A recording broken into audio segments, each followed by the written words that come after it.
It was only when I was actually writing Get Beethoven that it kind of struck me that my parents were born in a united Ireland. You know, they were born in Inishowen in the early 20th century. Of course, by the time they were kind of up and about, things had changed. The country was divided. My dad did what so many Irish men did back then. Not even men, boys. He headed west and he ended up in New York City in 1929. Not very good timing. And so he arrived there in the Depression and got into all kinds of bad behavior, you know. He was in prohibition and goodness knows what. Anyway, upon his return, he bought a little public house right there where the boat came in.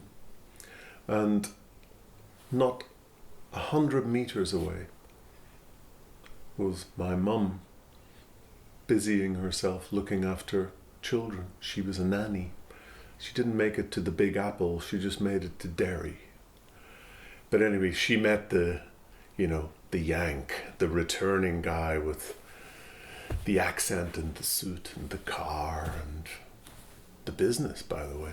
So she was swept up and there you go. They went on to have 16 children, of which I'm the youngest. Now my dad built that pub up into a roaring business. It became like a gin palace in the 50s and 60s. And then in 1973, our own people blew it away. Confusing times.